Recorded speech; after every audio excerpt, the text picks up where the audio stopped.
Hello guys! Today's video po, ipapakita ko po sa inyo ang ating mukbang ngayon. Ito po, pinobre nga pagkaon day.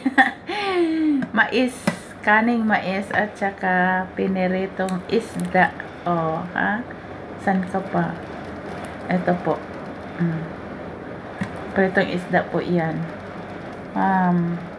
Kailangan kong salamin para makita ko yung mga bukong inday. Lisod na. So, today's video po, magmukbang muna tayo. Shout out dyan sa mga supportive na ako nga mga followers o supportive na ako nga following. Nabay following nga supportive.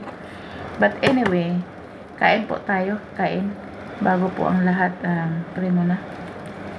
Lord, thank you Lord sa grasya. Iblis ang pagkaon sa nanay. Salamat sa pagpanalangin ka kunay ka na mga pagkaon ng kadugang sa mga kusog. I-provide ang tanan ng gikinahanglan Ginoo. Salamat kay Lord sa tanang pag-or. Iblis kini ang pagkaon Lord God sa ngalan ni Jesus. Amen. So, kain.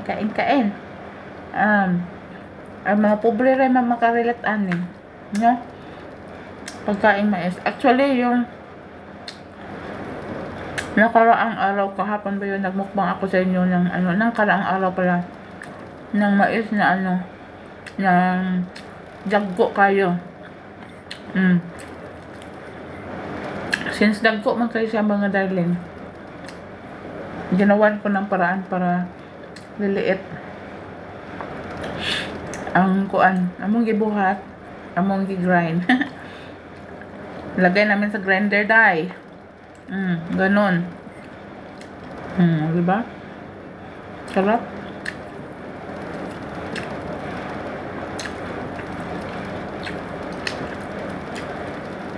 Sa probinsya po, kontento na kami kan ganitong pagkain. Diba?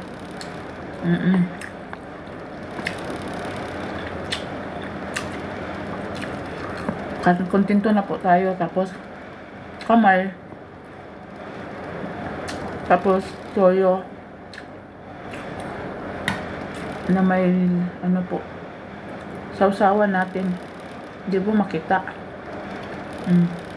Toyo na may limon po yan. Nausik noon. Toyo nga na ay kuan. Dayon, pasintabi di ay sa mga dili makag ulo ng lami kayong ulo. Lami. Pero dahil ngunit na siya kay kaganina pa man to. But anyway,